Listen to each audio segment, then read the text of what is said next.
Do you know what? I can understand part of the pipe and slippers, get the sliders on. It's coming towards the end of the season. There's nothing to play for.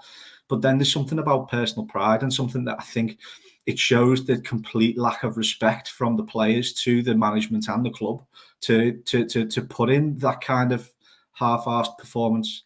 And then likewise, do you know what? I can kind of empathise with the players then when you see Dawes' press conference tonight, who's called out the players once again. And this is where I'll probably annoy a few people saying this. And this is where, when you look at the chairman, and there's a lot of people saying that the chairman's a man that needs to sell up and move on. He's never going to take the club anywhere. And I'll full-heartedly disagree with that. He is not the richest man for the job. He's not got the riches there. And that man's going to spend money on keeping the club going this season. It's a loss-making business. And at the end of the day, it is a business. So when he comes out in AGMs and when he comes out in conferences and writes his page in the programme, I kind of expect him not to call out, we've been shite, so-and-so's been crap, goalkeeper's not been good enough. You're never going to get that from a chairman because he's got to play the political line. He's got to toe the political line. And he has got nothing vested in Tranmere plummeting down league tables. So when people do pick the little @ symbol and start typing his name, saying it's drivel and saying it's a mess, at the end of the day, it's like walking into your local Tesco's and throwing a meal at the manager because it wasn't to your taste. And that's kind of, if you don't like it, fair enough. But it's not something personal. He's not done it on purpose to make you feel at distaste. And he's certainly not creaming away from the club. Anyone who looks around themselves in the UK these days with the spiralling costs of living, knowing business plans and knowing how to run businesses in some levels like I do, I'm not saying I'm Rockefeller here, but it's pretty obvious that this year, Tranmere's input of cash and influx of cash has certainly not been bigger than we thought it was going to be. We've had an early exit in the Johnson's Paint than other seasons, which never mind, we had a little bit of money spins from 15, 20, 25 grand there. We've had spiraling costs on the electricity and gas side of it. And reality of it is yeah, maybe he has cut the cloth a little bit different on the playing side in January to try and save where he was probably going to have a bigger loss. But let's be honest, even in the January window, even though he came out saying that promotion's still on, and I know I sat here on the podcast and said promotion's still on, that's kind of my job as a fan, to still dream that until the last minute promotion's still on. And I think it's Palios's job as a chairman to come out and say promotion's still on. So for me, I get what people are saying, and I understand that people are frustrated because that's our job to be frustrated. We're Tranmere fanatics at the end of the day. But as far as I said, today, Turnbull, Davies, they've got to be savvy enough to know that to keep the ball in our 18-yard box for the first 5 minutes of a game, playing little triangles with a goalkeeper who looks like he's, shaking like a shitting dog. It was always going to cause trouble when they were getting their most success from their pressing forwards. Just a simple ball down the line into space for Saunders to run onto. Okay, it may have come to nothing, but it sure as hell wouldn't have meant that Huelt would have passed the ball to him. So, yeah, Huelt made a mistake, but he didn't ask for the ball. It was dumped at his door for him to deal with, and he's made the wrong decision, trying to retain possession. And that's where you throw in, is that what the coaches are telling them?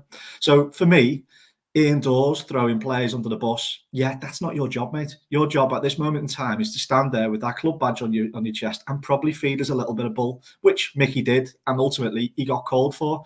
But that's his job. That was his job. Mickey's paid for his job because I think the Mickey Mellon we got the second time round, first time round, he was more like your passionate Glaswegian. You go back to the playoff final, hearing about him telling the players how many effing steps there were that they're going to walk up, and there was that fight to him.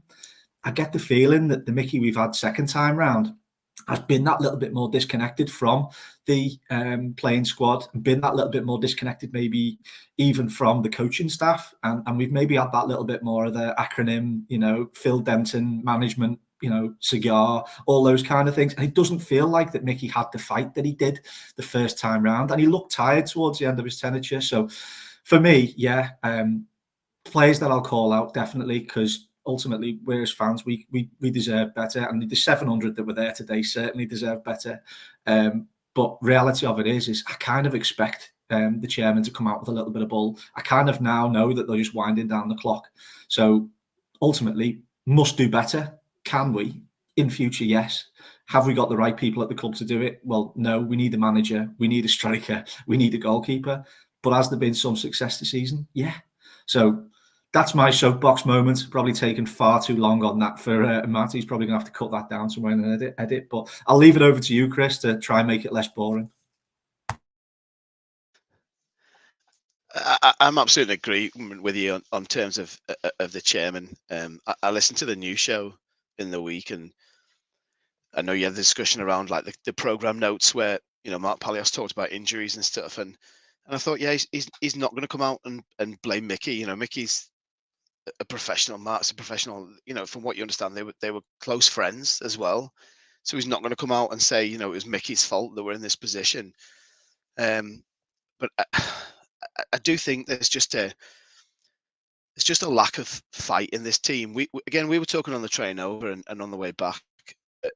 There's a lack of connection between this squad of players and the club that we had.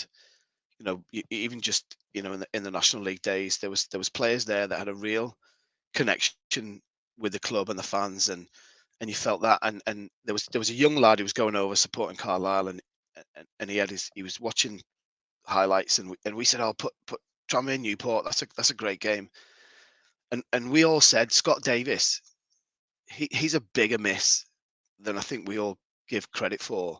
Not just because he was a decent goalkeeper, but he was a real leader on that pitch. He was a real leader in that dressing room, and we just don't have that at the minute. And I think days like today, where, like Rich said, as a professional footballer, you shouldn't need your manager to say you need to go out there and give 100%. I listened to the Peter Clark best 11 the other day, and he said, as a professional player, you shouldn't need a manager to tell you to do that. That should be ingrained in you. And you just don't feel that, yeah, our season's finished, but you should still be that player that goes out and gives 100% every single time you step on that over that white line in that shirt. And there are players who it feels like are just going through the motions.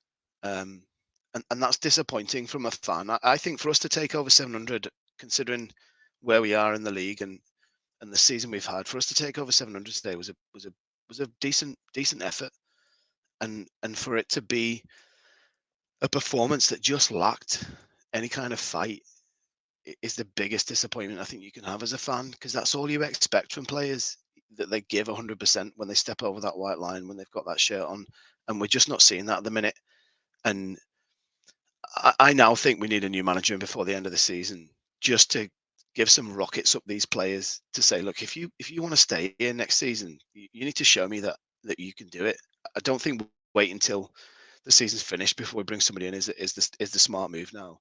I think we need somebody in who can have a look at these players and make some decisions and really start to plan for next season. And I trust the owners implicitly, because I know they've got the best interests of the club at heart, and I really hope that's kind of their plan moving forward.